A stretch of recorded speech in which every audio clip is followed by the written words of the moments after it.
Welcome to No Compromises, a peek into the mind of two old web devs who have seen some things. This is Joel. And this is Aaron.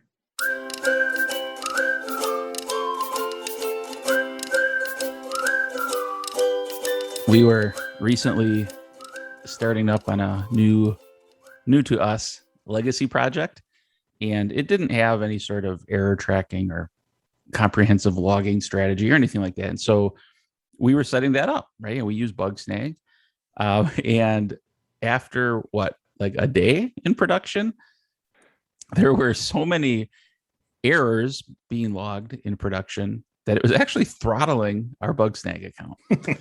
And so this was not an ideal scenario, but thinking about it and considering our topic for today, I thought it was kind of a good way to kick off the discussion, because there's reasons, even if you don't have this extreme of a situation, there's reasons why you want to pay attention to things like logs or error trackers and not let them get out of hand or let them get too noisy, and just kind of have a method for dealing with it. And so we'll talk about how we do that and kind of the benefits of that, of taking that seriously.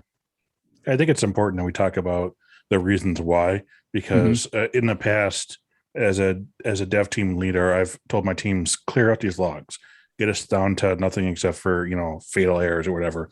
And I never thought I needed to explain why. To me, it was just obvious, quote obvious, right? And I received a lot of pushback. And sometimes that's annoying, but other times it's just developers not understanding why they're being asked to do something that seems mundane. And so I think it's good that we kind of talk about these reasons. Yeah, I mean, it could be viewed as busy work. Like, who cares, right? So I'll kind of throw out like the first reason I think of, and these are in no particular order, but one main reason is just the more noise you have in your logs or your bug tracker, the harder it is to actually know when something bad is happening. And like in this case, the default way, or I guess not the default, but the way we set up Bugsnag is that it would even report things like notices and info level warnings, not just unhandled exceptions, but it was reporting quite a lot of things too. And the reason we do that is obviously because, especially when it's a newer code base too, you want to know a little bit more about the code, so those notices kind of tell you areas where the coding might be a little bit more lax or loose. And in general, in my experience, those places have been where then more bugs can pop up, where it's either programming bugs, errors, or just things just happen to resolve in a way accidentally correct for the longest time, but no one actually knows why. And so those notices and things like that also help give you the whole idea of what's going on in the project. So in our case, we're extra sensitive to not breaking anything coming in new to a project. And so just imagine, like, there's 2,000 errors in an 8-hour period normally. Well, now we deploy something and maybe we introduce a bug. Well, now there's 2002. Like, you're not going to notice that. That's where the noise comes into play. But even on a long running project that you've been in for a while, that noise to signal, or I guess signal to noise ratio, the way I hear it expressed more often, it's good to have that as low as possible so that you can actually hear or detect when something's going on without having to pay really close attention to make sure nothing slips through that you would normally just ignore. Yeah, and I think when you start setting up yourself to see logs and think, I need to ignore this because it's the standard log that we always see, it can be really easily, if you get like 100 emails or something, then to just keep deleting those and then even when it says warning. And I'll pick on Joel a little bit here. I've seen Joel see the word warning and be like, success. Okay. And I'm like, no, it's a warning, dude. Oh, whoops. I didn't even see that. And I think we all do that. I don't know what you're talking about. I've never done that. And my reading comprehension is perfect. Well, I mean, it'll get to a point too. I was on a different project with a team of developers. And the guy who was supposed to be monitoring this, it was so noisy, he actually created a rule in his mail client to put him off in another folder. So like days would go by sometimes before he'd look at it. I mean, it preserved his sanity in when he looked at the inbox, but man, that really didn't have the desired effect for like why we're even reporting these things in the first case. So that's kind of like the first reason I think of. Do you have a reason top of mind? Yeah, I think that kind of leads into like a secondary reason, which is the mental overhead of just seeing these errors and being able to process them and whatnot. If Mhm. you're getting to a situation where you have to set up special rules to ignore certain types of errors and stuff, you're just making work for yourself or whatever Yeah. without understanding what's going on here. There's another thing too where I know people will argue with me till the day they die, but I think that the difference between someone who has like a kind of a inbox zero versus someone who has 10,000 messages, there's just a difference in how they feel about when they open their Yeah. email too.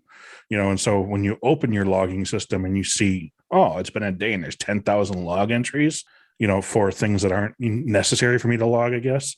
I think there's that weight on you where it gets you into almost a defeatist attitude Yeah. too, where you're just like, I don't even want to deal with this anymore. Yeah, it zaps your energy. I think I can't remember which book this was. I think it was The Pragmatic Programmer. It used the analogy of like a building that has five broken windows. And like after a while, people like, okay, a sixth one broke. Who cares? Like, and it gets to Mhm, the point where you're just so used to it, like things get worse, not better. And that mhm. nobody wants to feel that way about their project. Yeah. I think another thing too to keep in mind with all these is that there is not only a mental load from looking at this, but there is actually a performance load too. Yeah. When you're writing out error messages or you're writing out logs that aren't necessary, it's not a lot. We shouldn't be like overly worried about it, but there Yeah. is a difference between your app trying to have or having to send out 10,000 error messages in an hour versus not having to do that, right? Right. Right. So I think that there's something there, even if you're going to ignore our first 2 points, there's really kind of a performance thing here as well. And I should point out now that we're not saying don't log things. That's Mm, not the point. It's not about like not logging things. It's more about when there's errors or infos on things that you don't necessarily need anymore. And so when we go full circle back to our project, what we were talking about is we scheduled in some time to start parsing down these errors into like where are the errors that we can hmm. fix, and a lot of them Yep. were notices. So it was a lot of quick null coalesce operators we put in there, Hmm. and it's not great, and that's not how the project should be going forward. But it is now accurate programming. It says if this, otherwise make it null, versus it's before just saying I don't know what this is, so I'll default to null. There's a little bit of a difference there, and it's a little bit more accurate, and it kind of explains to the next programmer too when they see that it's possible in a normal working conditions for this value not to be set. Hmm. And I think that's important to have said to them is when other programmers look at that as, hey, here is the area we know is a little bit, it could be a little bit different, a little bit wonky. Sometimes these variables aren't there, and that's fine. Everything still works. And then those help reduce our logs as well. Yeah. So we've shared a few ideas as to why it's important to us, and it's a balance. Like as Aaron said, we scheduled some time to do this. It wasn't like, okay, we're not doing any feature work until we fix these logs, but it's a balancing act. But in the long run, your team will be happier and your project will be better for dealing with these things before they get out of hand.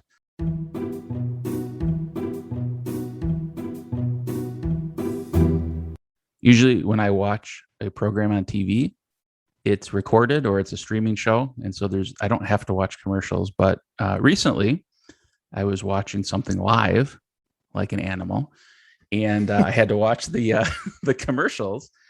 And there was a commercial that had people, happy people, fit, energetic young people on a beach eating Taco Bell. And this was a Taco Bell commercial. And I just had the thought, nobody eats Taco Bell on the beach. I know commercials are meant to kind of like sell an idea, but like this was such a far-fetched idea. Like nobody eats Taco Bell on the beach. Do you first of all, do you agree with my statement that nobody eats Taco Bell on the beach? Yeah, I can't point to a specific time in my life where I've eaten Taco Bell and then been like, that was a great decision. Okay. Or where I thought of Taco Bell because I was having a good day. Like, oh, it's such a good day. I should eat some Taco Bell. It's usually like, oh, I'm about ready to just pass out from hunger. What's something I can jam down my throat hole? or I've maybe had too many adult beverages, and someone's driving, and I'm going to yell across their lap at the drive-through, and they're just going to hate me, but I'm going to get a lot of fire sauces, or just Mm. just all of this stuff. No, I don't think any Taco Bell at the beach. And I don't think there's a lot of places that you actually see people eating Taco Bell too. Mm-mm. Like it's a secret, hidden sort of food. Dark private places. Yeah, because I've seen people with like KFC buckets, random places, or Mhm. like the bags from McDonald's. But I don't think I've ever seen anyone in the daylight with Taco Bell bags. Yeah, this commercial is completely unrealistic. Then I'm glad I wasn't alone. If you want to amp up your Laravel game, check out a new website we just launched, masteringlaravel.io. Yeah, what he said.